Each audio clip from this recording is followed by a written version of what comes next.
Buonasera a tutti e benvenuti nella roastery Starbucks Reserve di Milano. È un piacere, un onore avervi tutti qua. È un immenso onore rappresentare questa azienda meravigliosa. Io sono Giampaolo Grossi, General Manager delle roastery. Un sogno incredibile, un sogno che finalmente si realizza. Oggi siamo lieti di avervi tutti qua. Da domani mattina apriremo le porte a tutto il pubblico di Milano. Ci teniamo a ringraziare il Comune di Milano per tutto il supporto che ci ha dato fino ad oggi. Siamo contentissimi di essere in questa piazza meravigliosa che assolutamente cercheremo di migliorare in ogni fronte insieme a tutto il vicinato. A questo punto ci tengo a presentare l'uomo che ha realizzato questo sogno, l'uomo che non ha mai smesso di sognare, la persona a cui dobbiamo tutto questo, Howard Schultz.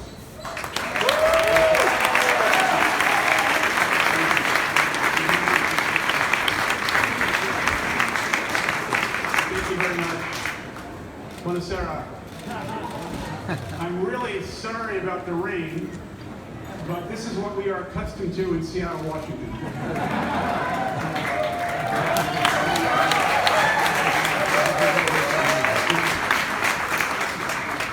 I must say, looking out here and seeing you all, it truly is a dream come true.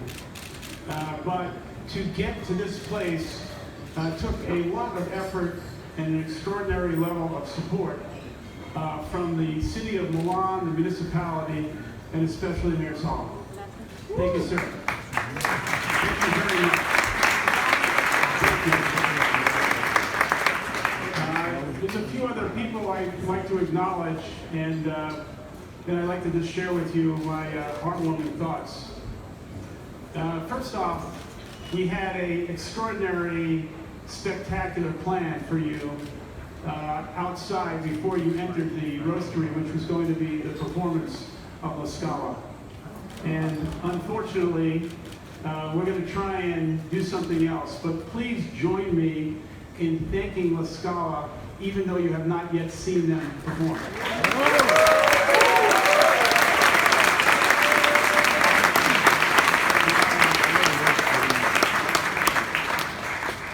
We have a number of people here that are just very close to me and the company, but first off, our partnership, which was inspired early on by the efforts of coming to Italy. We knew we could not come here without the right people, and we found the right family in the Percassi family. Thank you so much.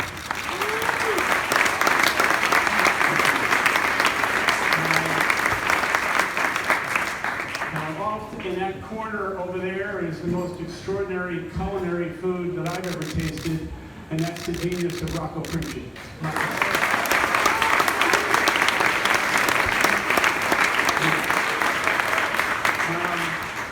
And then there are very special Italian friends who, despite some of the concern that some people had that perhaps Starbucks should not come here or couldn't succeed here, I needed people who had my back and were encouraging me, beginning with Angelo Moratti. Angelo.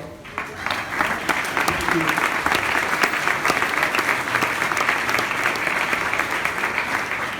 Brunello Cucinelli. Where's Brunello? Thank you.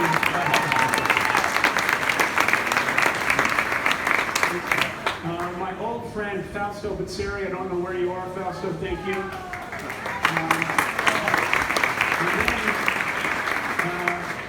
I've always been inspired by great merchants and people who really understand what it means to satisfy the customer in a unique way. And this gentleman built an extraordinary business that really taught me great lessons, and that was Mr. Lorenzo. Mr. Lorenzo.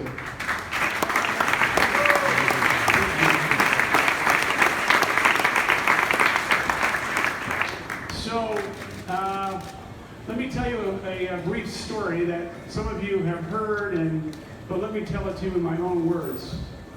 I came here as a young man in 1983, and I was walking the streets of Milano and fell in love with the people, the city, and the Italian coffee bars just captured my imagination.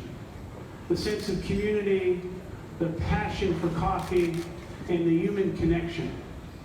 And I raced back to America as a young man with not much money, no resources, a great wife named Sherry who wanted to support me.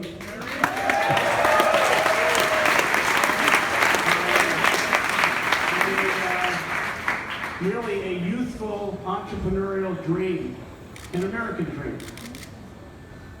The original idea was to perhaps build 100 stores in America, and the truth is I could not raise the money because very few people believed that Americans would pay $2, $3 for a cup of coffee with Italian names that people couldn't pronounce, and the money couldn't be raised. And somehow we found the money, and even though very few people believed. From 100 stores, who could have believed that one day Starbucks would have thousands of stores in 76 countries? But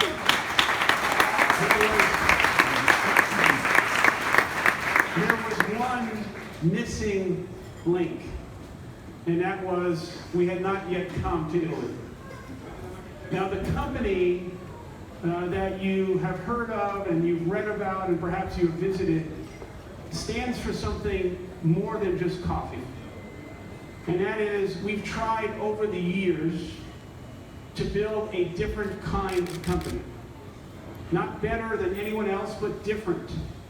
A company that would share its success with its people and be steeped in humanity. And so early on, the company was trying to achieve the fragile balance between making money and sharing success with our people, the communities we serve, and trying to demonstrate that you can make money and grow the company, but you don't have to be driven only by money. In fact, we have made hundreds of decisions through the years that were not necessarily in our economic interest, but were in the interest of our people and in the long term about building long-term value. And value isn't just profit. Value is about humanity. And so,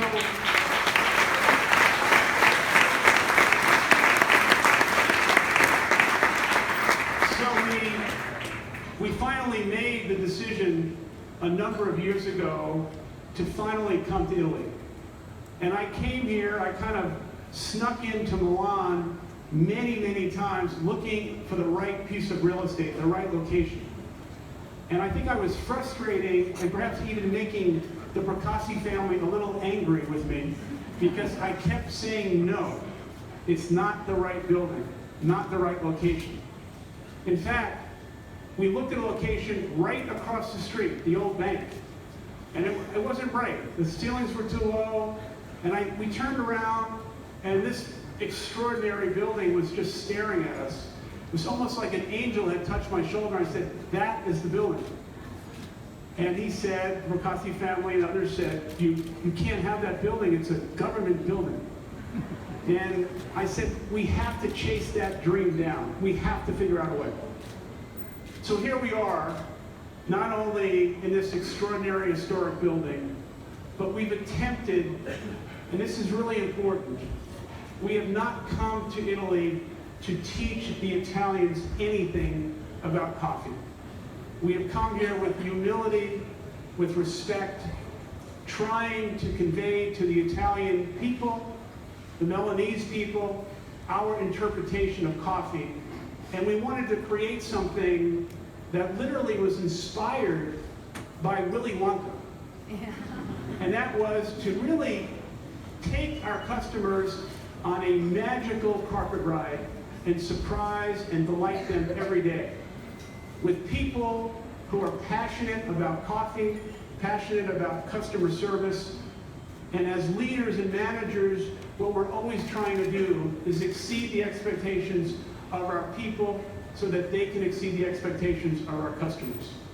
And when we open the doors tomorrow, our hope, our dream is that this is the beginning of Starbucks in Italy in a way that we can demonstrate our interpretation of coffee and our sense of doing business in a different way. Now, I just want to spend just 2-3 minutes on something that I think is very important. And that is, I think we would all be remiss if we just didn't acknowledge that we are all living at a time in America and around the world at a very fragile time. A time where ethical standards, truth, dignity, respect, civility somehow seems to be forgotten by many, many leaders. And I gave a talk 2 days ago at Bocconi to 1,000 students. And I said something to them that I want to repeat with you. And please understand, I'm saying this in a heartwarming, respectful fashion. This is not a time to embrace hate. It is a time to embrace love.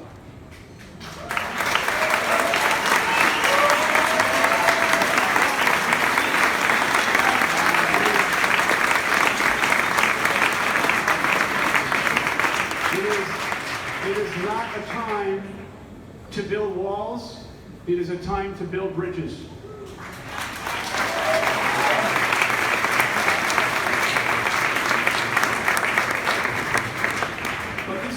We all come in. There have been many times in history when countries and societies have faced a test, a crucible. And we are facing a crucible, in my view, today. And what does that mean for us? It means this is not a time in the world and in America to be a bystander.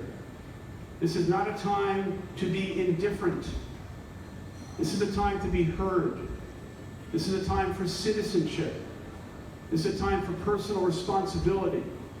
Because I think we're all going to be asked many questions in the years that follow. What did you do as a parent? What did you do as a business person? Did you look away? Or did you face the obstacles and did you speak up? So I strongly believe in the promise of America. I strongly believe in the ideals of America, in America's standing in the world. And I also believe strongly that we are all in this together. Thank you very much. Thank you, Howard.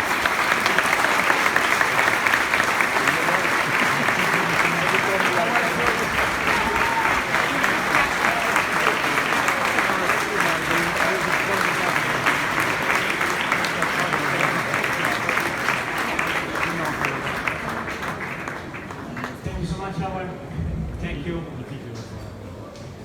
Signori, adesso abbiamo il piacere di ascoltare Paolo Ingrasciotta dall'Accademia Teatro alla Scala in Cavatina di Figaro.